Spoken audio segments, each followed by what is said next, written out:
حضرت سلمان علیہ السلام اپنے دربار میں بیٹھے ہوتے ہیں. اب سارے ان کے کمانڈر حاضر ہیں، جنوں کا کمانڈر بھی ہے، اسی طریقے سے انسانوں کے کمانڈر بھی، سارے ان کے سردار وہاں پہ جمع ہیں. تو جو ان کی ایئر فورس کا کمانڈر تھا نا، وہ ہدہد ایک پرندہ ہے جس کی بڑی خوبصورت سی کلگی ہوتی ہے، اسے مرغے کی ہوتی ہے، اور بڑا ایکسٹرا آرڈنری پرندہ ہے. آپ جا کے گوگل پہ سرچ کریں، یوٹیوب پہ اس کی ویڈیوز دیکھیں کہ اللہ نے اس کو کیا صلاحیت کی. وہ ان کا سمجھ لیں ایئر فورس کا چیف تھا.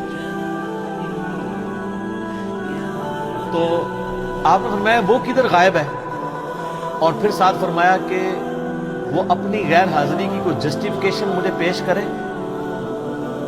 اور اگر اس نے کوئی ایسی جسٹیفیکیشن نہ پیش کی کہ وہ میرے دربار سے غائب کیوں ہے، تو میں اسے سزا دوں گا یا میں اسے ذبح کروں. بس یہ آپ ورڈک بولتے ہیں تو تھوڑی دیر بعد ہدہد آ جاتا ہے اور وہ اپنی جسٹیفیکیشن پیش کرتا ہے. اب ظاہر ہے وہ میں نے بتایا کہ سورہ نمل میں ہی آتا ہے کہ اللہ تعالیٰ نے جانوروں کی بولیاں سکھا دی تھی. تو حضرت سلمان علیہ السلام اس سے پوچھتے ہیں کہ بتاؤ سر پھر ہدہد دیکھیں کتنا پکا مواحد سی. وہ کہتا ہے کہ اے سلمان علیہ السلام، میں آپ کے لیے ایک ایسی خبر لے کے آؤں جو آپ کے علم میں بھی نہیں. بابی نہیں تھا ہدہد نا.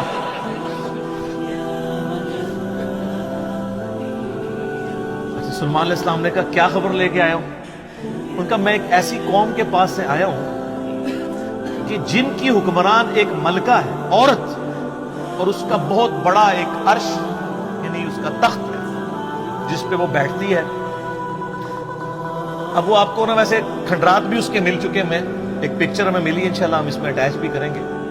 آلموسٹ سمجھ لیں وہ کوئی آج کے دور کے اعتبار سے آپ دیکھ لیں کوئی 50 فٹ چوڑا اور لمبائی میں تقریباً 100 فٹ اور اونچائی میں بھی تقریباً 50 فٹ کے برابر مختلف اقوال ملتے ہیں. یعنی اچھا خاصا بڑا اس کا تخت تھا جس پہ اس کے سارے وہ سردار ارد گرد بیٹھتے تھے، اور وہ پتھر کا بنا ہوا بڑا سا. ان کا میں نے ایک عورت دیکھی ہے، تو وہ آپ کے علم میں نہیں ہے کہ وہ حکومت کر رہی ہے ان پہ، اور بڑا اس کا ایک تخت ہے، اس کے کئی سردار ہیں، اور شیطان نے ان کے برے اعمال ان کی نظر میں سوار دیے ہیں. وہ اللہ کو چھوڑ کے سورج کی پوجا کرتے ہیں. سر ایک ہدہد کو بھی ٹینشن ہے شرک کی. آپ ذرا یہ دیکھیں، اسی لیے اللہ تعالیٰ نے فرمایا نا کہ قریب ہے کہ آسمان پھٹ پڑے اور زمین شک ہو جائے اور پہاڑ ریزہ ریزہ ہو جائے. ان دعوا للرحمن ولدا، جو رحمان کے لیے بیٹا تجویز کرتے ہیں، اگر یہ شرک کی تکلیف کا احساس یہ آسمان، زمین اور پہاڑوں پہ ہو تو یہ بھی دب جائیں سے کہ اللہ کے لیے اس طرح کی باتیں لوگ کرتے ہیں. تو اور پھر وہ کہتا ہے کہ اب ہدہد کی بھی آپ تقریر دیکھیں جناب، کہ شیطان نے برے اعمال ان کی نظروں میں سنوار دی ہیں، اللہ کو چھوڑ کے وہ سورج کی پوجا کر رہے ہیں، حالانکہ عظمت اس اللہ کی ہے جو زمین و آسمان کا مالک ہے. ان کو تو چاہیے تھا اسے ہی سجدہ کریں، اور اس پہ آیت سجدہ بھی ہے. اللہ اکبر، سبحان الملک المقصود. تو اب حضرت سلمان علیہ السلام چونکہ توحید کے امام ہیں، دنیا پہ اللہ تعالیٰ کے ریپرزینٹیٹو ہیں، جب وہ یہ بات سنتے ہیں نا تو کہتے ہیں میں تیری اس بات کی تصدیق کروں گا کہ تو سچ کہہ رہا ہے یا جھوٹا بہانا تو نہیں کہیں کر رہا تو. ورنہ تو حضرت سلمان علیہ السلام کہتے ہیں کہ ہاں مجھے تو پہلے علم غیب اللہ تعالیٰ نے دیا ہوا ہے، میں تو اتنی دوروں میں دیکھ سکتا ہوں. وہ تو اللہ دکھائے گا تو دیکھیں گے. حضرت سلمان علیہ السلام نے ایک خط لکھا اور اس ہدہد کو کہا. اچھا یہ کوئی سٹوری نہیں ہے جو آپ کے علماء بیان کر رہے ہوتے ہیں، یہ ورڈ بائی ورڈ سورہ النمل آیت نمبر جو ہے وہ 15 سے لے کے 44 تک 30 آیات. جو چیز ان آیات سے ہٹ کے آئے گی میں اس کو مینشن بھی کر دوں گا. تو وہ خط لکھ کے دیتے ہیں کہ یہ خط لے جاؤ اور جا کے ملکہ جو ادھر کیا ہے، ملکہ بلقیس جو ہے یہ اسرائیلی روایتوں میں آتا ہے، قرآن میں صرف ایک عورت کا ذکر ہے کہ جو حکومت کرتی تھی. اور خط اس کو دے کے پھر دیکھنا اس کا کیا جواب دیتے ہیں. ہدہد جناب لے کے خط پہنچا ہے اور جا کے اب ہدہد ایک خط لے کے آ رہا ہو اور ملکہ کے وہ جا کے بیڈ روم میں سیدھا جا کے لینڈ کرتا ہے. کوئی سیکیورٹی گارڈ کوئی کچھ نہیں روک سکتا. وہ کھڑکی سے آ کے اس میں لینڈ کر کے سامنے لا کے اس کے خط پھینکتا ہے. تو حضرت سلیمان علیہ السلام کا خط وہ کھولتی ہے تو وہ اس خط میں تو 2 ٹوک جملے لکھے ہوتے ہیں، انہ من سلیمان و انہ بسم اللہ الرحمن الرحیم، اور تم سر تسلیم خم کر کے فوراً میرے پاس حاضر ہو جاؤ. بس یہ 2 لائنوں کا ایک جملہ ہوتا ہے. جب وہ اپنے سرداروں سے مشورہ کرتی ہے تو وہ کہتی ہے میرے پاس ایک معزز خط آیا ہے، اور یہ معزز خط سلیمان کی جانب سے ہے، جس کا خط لے کے آ رہا ہے میرے پاس. تو ظاہر ہے یہ کوالٹی تو اس کے پاس نہیں تھی کہ یہ کوئی کتنا بڑا بادشاہ ہے کہ جس کو اللہ نے یہ حکومت دی ہے کہ جانوروں پہ بھی اس کی حکومت ہے. تو وہ کہتی ہے کہ ایک معزز خط میرے پاس آیا ہے جو سلیمان کی جانب سے ہے اور وہ اللہ کے نام سے شروع ہو رہا ہے. اس سے یہ سنت ٹھہری کہ جب آپ کوئی خط لکھیں کسی کو تو بسم اللہ سے اس کا آغاز کریں، اور اس میں یہ ہے کہ سر تسلیم خم کرو اور میرے پاس حاضر ہو جاؤ. تو وہ اپنے سرداروں سے کہتی ہے کہ میں تمہیں پتہ ہے کہ میں کوئی کام اس وقت تک نہیں کرتی جب تک کہ میں مشورہ نہ کر لوں. ہر معاملے میں تم سے میں مشورہ کرتی ہوں. قوم سبا کی وہ ملکہ تھی، تو مجھے بتاؤ تم مجھے کیا مشورہ. تو سردار تو آپ کو پتا ہے جو ان کی تو ایک خاص جنگجو نیچر ہوتی ہے. انہوں نے کہا ہم تو بڑے طاقتور ہیں، بڑے زور آور ہیں، ہم ہر طرح کے بادشاہ کا مقابلہ کر سکتے ہیں، آپ ہمیں حکم دیں دیکھی جائے گی. لیکن وہ تو سمجھدار ہوتی ہے نا، جس میں مجھے بھی آگے لوگ پھونک چڑھا رہے ہوتے ہیں، لیکن جو بندہ ڈرائیونگ سیٹ پہ بیٹھا ہوتا ہے اس کو پتا ہوتا ہے کہ کام کو کس حکمت سے لے کے چلنا ہے. تو وہ ملکہ کہتی ہے کہ اس کو تو اندازہ ہو گیا کہ یہ کوئی عام بندہ نہیں ہے، ان کی ساری پھوپھا نکال دے گا وہ. تو وہ کہتے ہیں کہ وہ ملکہ آگے کہتی ہے، اس کے الفاظ اللہ تعالیٰ نے نقل کیے. وہ کہتی ہے کہ یاد رکھنا بادشاہ جب کسی ملک میں داخل ہوتے ہیں نا تو وہاں کے شرفاء کو ذلیل کر دیتے ہیں. تو یعنی یہ جو ہمارے پاس ملک ہے یہ بھی ہمارا چھین جائے گا. ہم میں یہ طاقت نہیں کہ ہم اس شخص کا مقابلہ کر سکیں. یہاں پہ بھی آپ دیکھ لیں انگریزوں نے یہی کیا نا. جب انگریز یہاں حکومت میں ہے نا، سب سے زیادہ ذلیل انہوں نے کیا ہے خاندان مغلیہ کو، اس لیے کہ وہ یہاں پہ رولرز تھے. تو انہوں نے کہا پہلے تو جناب ان کو اتنا ذلیل کرو نا، کیونکہ ان کے اندر جراثیم موجود ہے حکومت کرنے کے، ان کو تو ذلیل و خوار کرو. تو وہ ملکہ کی بات یونیورسل ٹروتھ اللہ نے نقل کیا کہ جب بادشاہ داخل ہوتے ہیں تو وہاں کے شرفاء پھر سب سے پہلے وہ ذلیل ہوتے ہیں. تو وہ کہتی ہے کہ اس میں جلدی نہیں ہمیں کرنی چاہیے، میں سلیمان کو نا کچھ گفٹ بھیجتی ہوں اور میں دیکھتی ہوں کہ اس کے رسپانس میں وہ کیا کرتا ہے. تو پتہ چل جائے گا کہ وہ واقعی ایک دنیا دار بادشاہ ہے یا اللہ کا ریپریزنٹیٹو ہے. یہ اس نے چیک پوائنٹ رکھا کہ اگر دنیاوی بادشاہ ہوا تو دنیاوی بادشاہ پرانے زمانوں میں دوسرے ملکوں پہ کیوں حملہ کرتے تھے؟ تاکہ ان سے ان کی دولت ہتھیائیں. تو اگر ہم جزیہ دینے پہ آمادہ ہو جائیں اور سالانہ ہم ایک رقم مقرر کر لیں گے اتنا آپ کو ٹیکس یا جزیہ دیا کریں گے تو وہ ٹل جائے گا. تو وہ بڑے زیادہ تحائف دے کے نا ایلچی روانہ کرتی ہے سلیمان علیہ السلام کے پاس. اور وہاں پہ سلیمان علیہ السلام کے پاس جب وہ ایلچی پہنچتے ہیں تو سلیمان علیہ السلام تو اسٹریٹ فارورڈ ان کو جواب دیتے ہیں کہ مجھے جو کچھ اللہ نے دیا ہے تمہاری یہ دنیا کی حقیر دولت اس کے مقابلے میں کچھ نہیں ہے. مجھے تو اللہ نے کیا حکومت دی ہوئی ہے.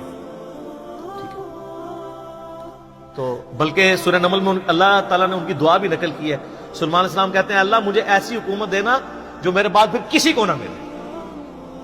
اور انسانی تاریخ میں سلیمان علیہ السلام سے بڑا بادشاہ نہ ان سے پہلے کو گزرا ہے نہ بعد میں جس کو اس لیول کی اللہ تعالیٰ نے حکومت دی ہو. تو وہاں پہ جب ایلچی پہنچتے ہیں تو وہ ان کو اسٹریٹ فارورڈ جواب دیتے ہیں اور ان کو واپس کر دیتے ہیں کہ جاؤ اور اپنی ملکہ کو بتا دینا کہ اب ہم وہ لشکر لے کے آئیں گے جس کی تاب تمہارے لشکر نہیں رکھ سکتے، انتظار کرو ہمارا. تو وہاں سے چلے جاتے ہیں. وہ تو چلے جاتے ہیں اور سلیمان علیہ السلام کو پتا ہوتا ہے کہ وہ مطیع ہو کے ہی آئے گی، کیونکہ وہ سمجھ گئے ہوتے ہیں کہ اس نے یہ جو ڈیسیژن کیا ہے وہ کیوں کیا ہے. اب یہ فاصلہ آلموسٹ 2000 کلومیٹر کا ہے. قوم سبا آباد تھی یمن میں اور حضرت سلیمان علیہ السلام یروشلم میں بیٹھے ہوئے تھے، بیت المقدس ایلیا شام کے اندر. آلموسٹ 2000 کلومیٹر کا یہ فاصلہ ہے. تو آپ سمجھ لیں یہ فاصلہ طے کرنے کے لیے بھی 40 سے 50 دن پیدل چاہیے. تو سلیمان علیہ السلام جب ان کو واپس کرتے ہیں، وہاں پہ جب واپس خط پہنچتا ہے تو ظاہر ملکہ تو پہلے ہی اس کو سمجھ آ گئی ہوتی ہے کہ کوئی عام بندہ نہیں ہے. تو ملکہ یہ ڈیسائیڈ کرتی ہے کہ میں خود سلیمان کے پاس جاؤں گی، کیونکہ اس خط میں پہلے میں کیا لکھا تھا کہ مطیع ہو کے میرے پاس حاضر ہو۔ سر یہ بادشاہ کا آپ لیول دیکھیں کہ دوسرا بادشاہ جنگ بھی نہیں کرنی پڑ رہی، سیدھا وہ خود حاضر ہو رہے ہیں۔ خیر اس بات کو کچھ عرصہ گزر جاتا ہے، جب اس کا لشکر آنے کے 3-4 دن یا کچھ دن باقی رہ جاتے ہیں نا، تو سلیمان علیہ السلام اپنی مجلس میں بیٹھے ہوتے ہیں، تو سلیمان علیہ السلام اپنے درباریوں سے کہتے ہیں کہ وہ جو بلقیس ہے وہ مطیع ہو کے میرے پاس آنے والی ہے۔ ان کو پتہ ہے، فیڈ بیک مل جاتی ہے، اللہ تعالیٰ نے وحی کے ذریعے آگاہ کر دیا۔ تو پھر وہ ایک گفتگو کرتے ہیں وہاں پہ، جہاں پہ وہ تخت بلقیس کا ذکر ہے، اور آصف بن برقیہ کا نام قرآن میں نہیں ہے، یہ اسرائیلی روایتوں میں۔ وہ سورۃ النمل کی آیت نمبر ہے 30۔ اعوذ باللہ من الشیطان الرجیم۔ حضرت سلیمان علیہ السلام کہتے ہیں، اے میرے سرداروں، جو میرے ساتھ اٹیچ لوگ ہو، تم میں سے کون ہے کہ جو مجھے اس ملکہ کا تخت لا کر دے اس سے پہلے کہ وہ سر تسلیم خم کرتی ہوئی میرے پاس حاضر ہو جائے؟ کون ہے کہ جو ایسا کرے؟ قال عفریت من الجن، تو ایک بڑا دیو ہیکل جن کہتا ہے، انا آتیک بہ قبل ان تقوم من مقامک، کہ میں آپ کی اس محفل برخاست ہونے سے پہلے 3-4 گھنٹے کی جو بھی آپ کی مجلس ہوتی ہے، مجلس ختم ہونے سے پہلے میں وہ تخت آپ کو یہاں پہ لا دوں گا۔ انبلیویبل چیز ہے، 2000 کلومیٹر سے اتنا بڑا تخت پتھر کا وزنی، 3-4 گھنٹے کیا، وہ تو آج بھی آپ اگر جہاز میں بھی لائیں تو 3-4 گھنٹے میں نہیں پہنچ سکتا، اس کو تو لفٹ کرنے میں پرابلم ہو جائے گی۔ وَإِنِّي عَلَيْهِ لَقَوِيٌّ أَمِينٌ، اور میں اس کے اوپر امانت دار بھی ہوں، میں پوری رسپانسبلٹی سے یہ کام کروں گا، اور میں طاقت بھی مجھے اللہ نے دی ہے، جنات کو اللہ نے بہت طاقت دی ہے۔ تو حضرت سلیمان علیہ السلام یعنی ایگری نہیں کرتے اس مسئلے میں۔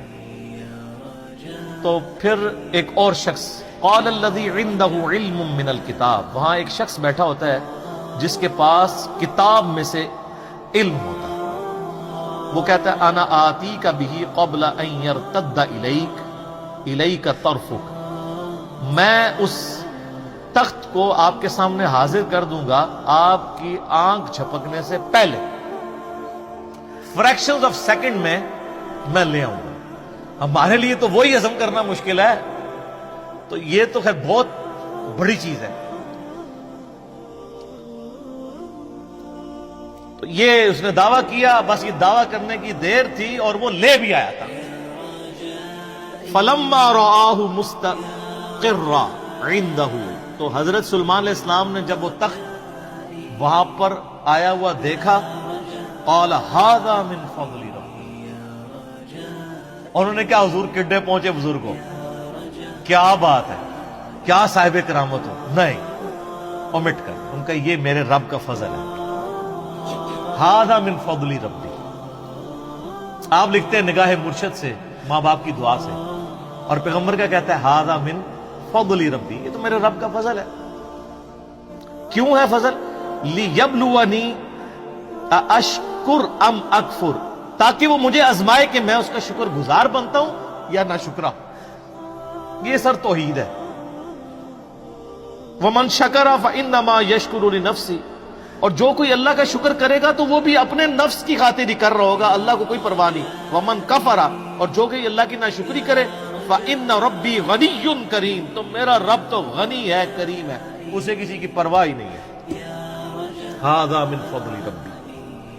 اچھا اس کے بعد پھر آتا ہے کہ وہ ملکہ جب آئی، حضرت سلیمان علیہ السلام نے کہا کہ نا اس تخت کی حیت بدل دو، ڈیزائننگ اس کی تھوڑی سی چینج کر دو، جو اس کے اوپر کوئی پھول بوٹے لگے ہوئے تھے تھوڑا سا اسے ٹیمپر کرو، اور میں دیکھوں گا کہ وہ پہچانتی ہے اپنے تخت کو کہ نہیں پہچانتی۔ تو وہ پھر ملکہ وہاں پہ آ پہنچتی ہے، تو سلیمان علیہ السلام اسے ریسیو کرتے ہیں اور کہتے ہیں اس تخت کے بارے میں تیرا کیا خیال ہے؟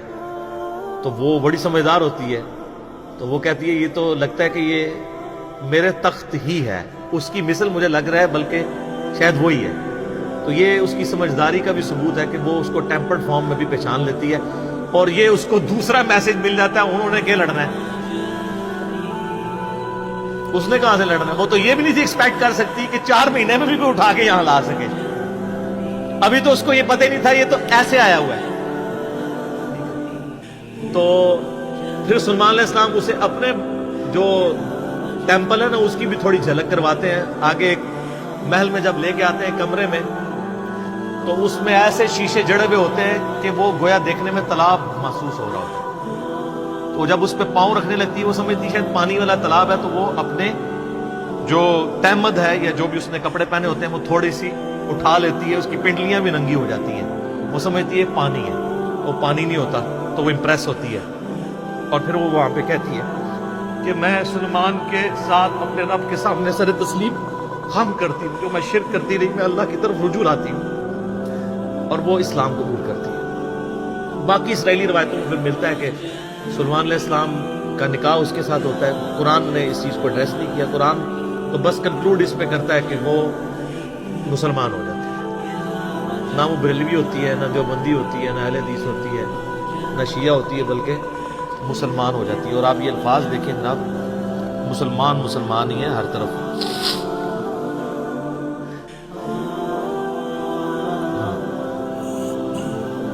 قالت رب انی ظلمت نفسی, وہ کہتی ہے میرے رب میں اپنی جان پہ ظلم کرتی رہی اس سے پہلے.